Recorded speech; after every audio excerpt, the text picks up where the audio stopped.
Hey guys, this is Zaidul. तो इस video में मैं आपके साथ और एक ई कॉमर्स एसईओ के प्रोजेक्ट के बारे में बताऊंगा और इस प्रोजेक्ट के ऊपर मैं किस तरह से काम किया और इसका रिज़ल्ट कितना अच्छा आया मैं आपके साथ वो शेयर करूंगा।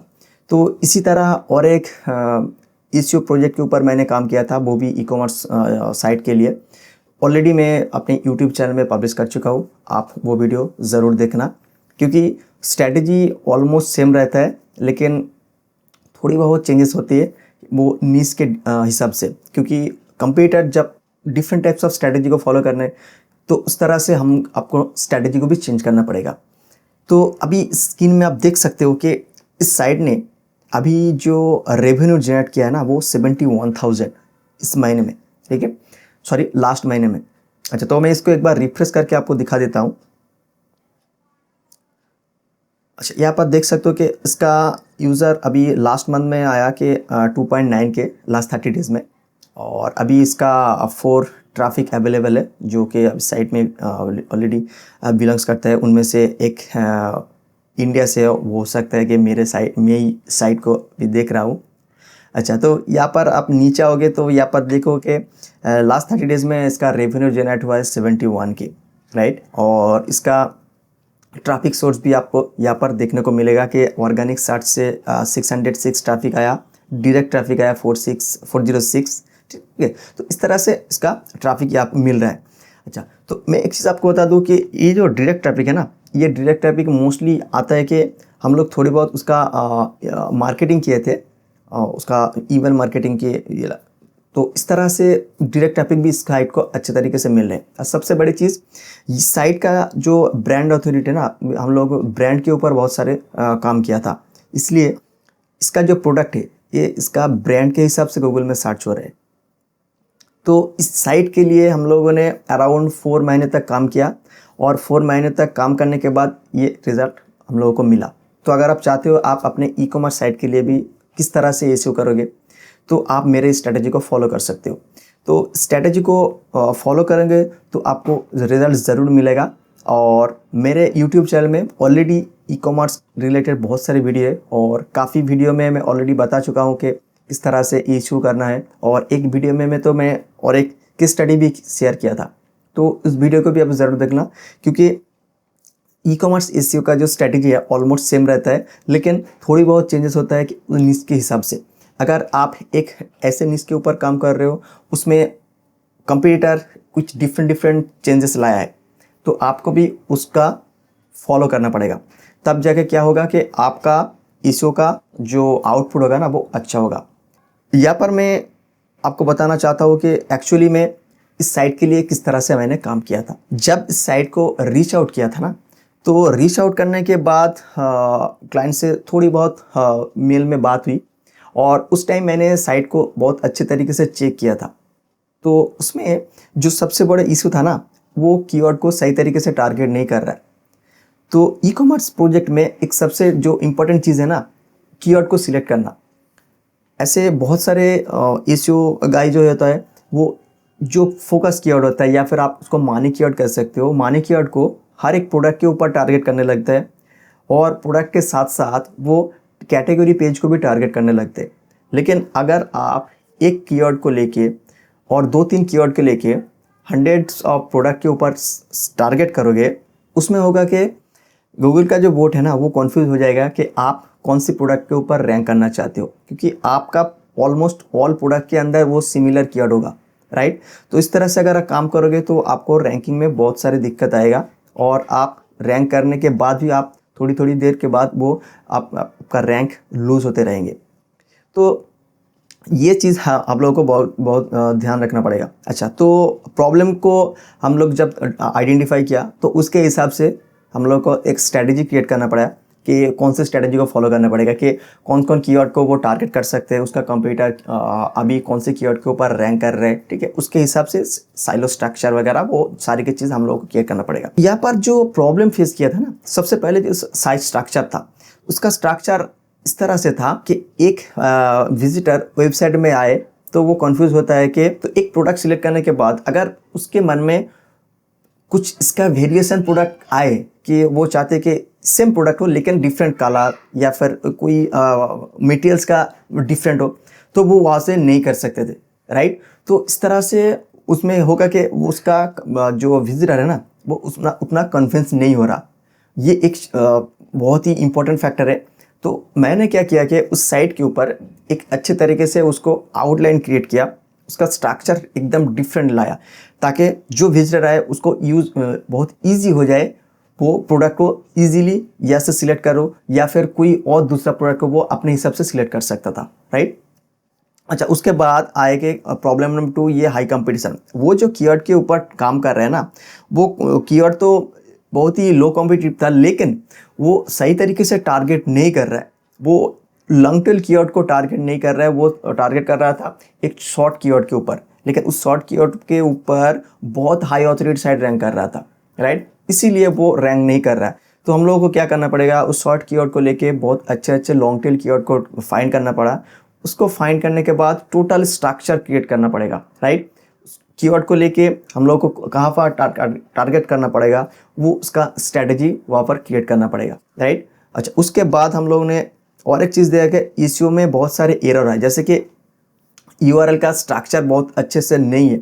अगर आप देखोगे कि ऐसे बहुत सारे ई कॉमर्स प्रोडक्ट का यूआरएल होता है ना, जो सिर्फ प्रोडक्ट का नाम होता है, लेकिन प्रोडक्ट का जो और भी वेरिएशन होता है, जैसे कि उसका कलर हो गया, उसका साइज हो गया। तो इस तरह से थोड़ी बहुत अगर प्रोडक्ट का यूआरएल में हम लोग ऐड करेंगे तो यूज़र को जब गूगल में सर्च करने के बाद उस यूआरएल को देखने को मिलेगा ना, वो बहुत ही उसको सीटीआर उसका इंक्रीज हो जाता है, राइट। वो यूआरएल बहुत ही इंपॉर्टेंट है। और उसके बाद है इंटरलिंकिंग। इंटरलिंकिंग बहुत इंपॉर्टेंट है। अगर आप इंटरलिंकिंग नहीं करोगे तो आपका प्रोडक्ट अच्छे से रैंक नहीं करेगा, राइट। अच्छा, तो सॉल्यूशन क्या है, आप भी अपने साइट के ऊपर इस तरह से काम करोगे तो आपको आउटपुट उतना अच्छा नहीं मिलेगा। तो सबसे पहले आपको अपना प्रॉब्लम फाइंड करना पड़ेगा, एक्चुअली आपके साइट के ऊपर प्रॉब्लम क्या है और आप उसको किस तरह से अच्छे तरीके से इशू करके आप उसको ग्रो अप कर सकते हो, ये आपको पहले देखना पड़ेगा। तो यहाँ पर 6 चीज़ मैं मेंशन करके रखा हूँ। सबसे पहले तो मैं एक multi level site structure create किया था, उसके बाद कीवर्ड रिसर्च किया। कीवर्ड रिसर्च करने के बाद उसको अच्छे तरीके से आइडेंटिफाई किया कि कौन सी कैटेगरी के ऊपर कौन कौन कीवर्ड आएगा, ठीक है। टोटल आउटलाइन क्रिएट करने के बाद हम लोग प्रोडक्ट एडवांस फिल्टर बनाया। इसका मतलब है कि एक ऐसे साइट में हम लोग जाएंगे। अच्छा, तो मैं एग्जांपल के लिए इस साइट को लेके आया, ठीक है। ये साइट बहुत ही अच्छा ट्रैफिक ले रहा है और इसका स्ट्रक्चर बहुत ही नीट एंड क्लीन है। अगर आप होम पेज में जाओगे ना, तो यहाँ से आपको बहुत ही हेल्पफुल इंफॉर्मेशन मिलने वाला है। ये आप देखो कि ये जो साइट है ये ये हेयर एक्सेसरीज के ऊपर है, राइट। तो अगर आप अपने साइट के लिए इश्यू करोगे तो मैं आपको सजेस्ट करूँगा आप अपने साइट के लिए भी इस तरह से आपको स्ट्रैटेजी क्रिएट करो। देखो, इसका जो नीश है ना, ये बहुत सारे प्रोडक्ट को टारगेट कर रहे हैं, राइट। हेयर एक्सेसरी के अंदर बहुत सारे प्रोडक्ट होता है, जैसे कि हेयर पिन आ गया, हेयर क्लॉ आ गया, अच्छा, उसके बाद हेयर बैंड आ गया। इस तरह से और भी बहुत सारे प्रोडक्ट आ सकते हैं, लेकिन मैं आपको सजेस्ट करूंगा इनिशियल स्टेज में आप इतना सारे प्रोडक्ट को यहाँ पर टारगेट मत करो। आप सिर्फ सिंगल प्रोडक्ट के ऊपर काम करो, जैसे कि हेयर क्लिप, राइट। तो हेयर क्लिप के अंदर आपको जितने भी सारे कैटेगरी है उसको क्रिएट करना पड़ेगा। यहाँ पर आप देखो, ये हेयर एक्सेसरीज फॉर वुमेन। तो अगर आप चाहते हो कि अगर आप हेयर क्लिप के ऊपर साइट बनाओ तो आपको यहाँ पर टारगेट करना पड़ेगा hair clip for women, right. ये एक लॉन्ग टेल कीवर्ड हो गया, लेकिन आपको एक्चुअली उस कीवर्ड को रैंक करना नहीं है, राइट। आपको सिर्फ एक हाई ऑथोरिटी की हाई सर्च वॉल्यूम कीवर्ड को सिर्फ यहाँ पर टारगेट करना होगा, ताकि आप मैक्सिमम ट्रैफिक उसके ले सकते हो। तो मैक्सिमम का मतलब है कि आप जो भी लॉन्ग टेल कीवर्ड के ऊपर रैंक कर रहे हैं ना, उसको रैंक करने के बाद आपके पास एक ऑथोरिटी क्रिएट हो जाएगा, राइट। ऑथोरिटी क्रिएट हो जाने के बाद आप हाई ऑथोरिटी जो कीवर्ड है जिसके बहुत ही हाई वैल्यू है उसके ऊपर रैंक करोगे, राइट। तो इसके लिए ही आपको यहाँ पर एक कीवर्ड को टारगेट करना पड़ेगा। तो यहाँ पर आप देखो कि ये डिफरेंट कैटेगरी क्रिएट करके रखा है, ये बहुत ही इंपॉर्टेंट है। अगर आपका नीश हेयर क्लॉ है, तो हेयर क्लॉ के अंदर आपको क्या करना पड़ेगा, उसके रिलेटेड जितने भी सारे कीवर्ड है आपको वो कलेक्ट करना पड़ेगा। और कलेक्ट करने के बाद आप चैट जीपीटी को यूज़ कर सकते हो। और चैट जीपीटी को यूज़ करने के बाद आप बहुत ही आसान तरीके से आप एक प्रोडक्ट को कैटेगराइज कर सकते हो कि आपका एक कैटेगरी के अंदर कौन से प्रोडक्ट है, और आप कौन से पेज के ऊपर इस तरह से आप कीवर्ड को टारगेट कर सकते हो। ठीक है, आप ओवरऑल एक आइडिया वहाँ से मिल जाएगा आपको चैट जीपीटी को यूज़ करते हुए। तो अगर आप चाहते हो कि मैं उसके ऊपर डिटेल वीडियो बनाऊं तो मैं आपको वो वीडियो करके दे दूंगा। तो अभी मैं उसके ऊपर उतना डिटेल में नहीं जाऊंगा क्योंकि वीडियो बहुत ज़्यादा लंबी हो जाएगा।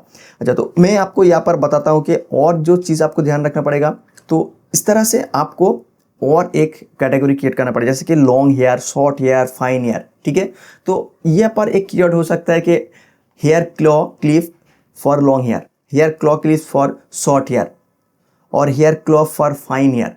तो इस तरह से आपको अलग अलग कैटेगरी को टारगेट करना पड़ेगा, राइट। और उस कैटेगरी के अंदर आपको उस कीवर्ड के हिसाब से प्रोडक्ट को इनपुट करना पड़ेगा। तो जब प्रोडक्ट आप इनपुट करोगे तो उसके हिसाब से आप और भी बहुत सारे कीवर्ड का वेरिएट वहाँ पर ऐड कर सकते हो, जैसे कि कलर वगैरह हो सकता है, मटेरियल्स वगैरह हो सकता है। ठीक है, तो आप उस तरह से ऐड कर सकते हो। अच्छा, तो अब नीचे जाओगे तो मैं आपको बताता हूँ और क्या क्या चीज़ मैंने किया। अच्छा, तो उसके बाद आप देख सकते हो कि प्रोडक्ट एडवांस प्रोडक्ट फिल्टर, इसका मतलब है कि जो भी यहाँ पर मैं आपको दिखाता हूँ, अगर मैं सिंपल इस कैटेगरी के अंदर जाऊँगा ना, यहाँ पर आप देख सकते हो कि प्रोडक्ट टाइप है, कौन से टाइप के प्रोडक्ट के मैं यहाँ पर सर्च करूँगा, ब्रांड क्या है, उसके बाद कलर क्या है, हेयर टाइप क्या है। तो मेरे हेयर के हिसाब से मैं इस प्रोडक्ट को सिलेक्ट कर सकता हूँ, या फिर इसका और एक मैं एक फ़िल्टर ऐड कर सकता हूँ, क्वालिटी क्या है। ठीक है, वो मेटल क्या हो सकता है कि आप प्लास्टिक वगैरह। ठीक है, तो मैं अपने हिसाब से इसको फ़िल्टर कर सकता हूँ। ये एक यूज़र फ्रेंडली होगा। अगर आप अपने यूज़र को इतना अच्छा फ़िल्टर लगाने के ऑप्शन दोगे तो आपका प्रोडक्ट सेल होने में बहुत ईजी होगा। और क्या चीज़ मैंने किया, एडेड सेक्शन फॉर कंटेंट। अच्छा, यहाँ पर देखो एक ये जो कैटेगरी है hair accessories for short hair, इसके नीचे अगर हम लोग जाएंगे ना तो देखो बहुत अच्छे अच्छे इंफॉर्मेशन यहाँ पर मेंशन करके रखा है। ये बहुत ही इंपॉर्टेंट है। अगर गूगल इस पेज को क्रॉल करेगा ना तो प्रोडक्ट के साथ साथ इसके ऊपर बहुत सारी इंफॉर्मेशन उसको मिल जाएगा, राइट। ये एक बहुत ही इंपॉर्टेंट है इस पेज को रैंक करने में, राइट। और उसके साथ साथ आप देख सकते हो कितना अच्छे अच्छे इंटरलिंकिंग किया है। तो यहाँ पर आप देखो मिनी क्लॉ क्लिप्स, तो ये एक सिंगल प्रोडक्ट के ऊपर इंटरलिंकिंग किया। उसके बाद टीनी हेयर क्लॉ, ये भी एक सिंगल प्रोडक्ट, ये भी यहाँ से इंटरलिंकिंग हुआ है। तो इसका मतलब है कि एक प्रोडक्ट का पेज के अंदर हम लोग दूसरे और भी बहुत सारे प्रोडक्ट को सिंगल प्रोडक्ट को इंटरलिंकिंग कर सकते हैं। इसमें बहुत ही हेल्प होगा जब वो इस कैटेगरी के अंदर रैंक करेगा ना, तो वो सिंगल जो प्रोडक्ट है वो भी रैंक करने लगेगा उसके कीवर्ड के हिसाब से, राइट। उसके बाद आप देखो कि वो या से ब्लॉग का जो कैटेगरी है वहाँ पर इंटरलिंकिंग किया है, राइट। तो इस कैटेगरी के अंदर ये ब्लॉग का जो इंटरलिंकिंग हुआ है ना, ये बहुत ही हेल्पफुल होगा इस ब्लॉग को रैंक करने में, क्योंकि इस साइड इस पेज के जो ऑथोरिटी है ना इस ब्लॉग पेज में वो ट्रांसफ़र हो रही है। That's why it is very much important. तो आपको देखना पड़ेगा कि आप जिस कैटेगरी के ऊपर काम कर रहे हो उसका कीवर्ड अच्छे से सिलेक्ट हुआ या नहीं। उसके बाद या से अच्छे से फ़िल्टर क्रिएट करो, और उसके बाद आप एक ऐसे से आप देख सकते हो कितना अच्छे से उसको इंफॉर्मेशन दिया है। ठीक है, तो इस तरह से आपको भी अपना एक डिस्क्रिप्शन ऐड करना पड़ेगा हर एक प्रोडक्ट या फिर कैटेगरी के अंदर। तो आप सब सिंपल जब प्रोडक्ट यहाँ पर अपलोड करके छोड़ दोगे आपका रैंक नहीं होगा, राइट। ऑन पेज करने के लिए आपके पास इस तरह से पेज होना चाहिए, कंटेंट होना चाहिए, तब जाके आप अच्छे से ऑन पेज कर सकते हो। उसके बाद है सीमेंटिंग इंटरलिंकिंग। जिस तरह से ये जो साइड लिंक किया है ना ये बहुत ही इंपॉर्टेंट है, क्योंकि अगर आप इस तरह से सीमेंटिंग इंटरलिंकिंग नहीं करोगे तो आपका जो न्यू प्रोडक्ट आएगा ना वो उतना अच्छे से रैंक नहीं करेगा, राइट। जो ऑलरेडी कैटेगरी आपके गूगल में रैंक कर रहे हैं, जो ऑलरेडी इंडेक्स हो चुका है, आप उस पेज के साथ साथ दूसरे जो न्यू प्रोडक्ट या फिर कैटेगरी ऐड कर रहे हो उसको ऐड इंटरलिंकिंग करने की कोशिश करो ताकि वो भी जल्दी इंडेक्स हो जाए। उसके बाद हम लोग देखेंगे आउटरीच करना। जब ऑलमोस्ट वन पेज एसईओ आपका कंप्लीट हो जाएगा तो आपको आउटरीच करना पड़ेगा, क्योंकि विदाउट आउटरीच इस तरह जो ई कॉमर्स साइट है आप वो रैंक नहीं कर सकते। आपको देखना पड़ेगा आपका कंप्यूटर कहाँ से बैकलिंक लिया, तो आप इजीली एसएमरस या फिर एजर के थ्रू उसको फाइंड कर सकते हो। जब आपके पास वो लिस्ट आ जाएगा कि कंप्यूटर कौन से साइट के ऊपर बैकलिस्ट क्रिएट कर रखा है, आप उसको रीच आउट करो और आप बताओ कि आपका वेबसाइट भी सेम नीश के ऊपर है, तो आप वो उस पर लिंक ले सकते हो। तो इसके लिए मैंने डिटेल में ऑलरेडी वीडियो बना रखा है कि आप किस तरह से रीच आउट कर सकते हो, राइट। तो इस तरह से आप अपने वेबसाइट के लिए एसईओ कर सकते हो।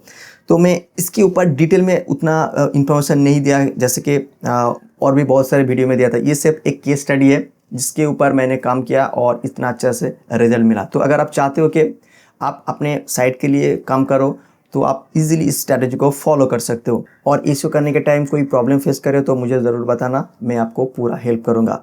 सो गाइस, मिलते हैं नए वीडियो पर।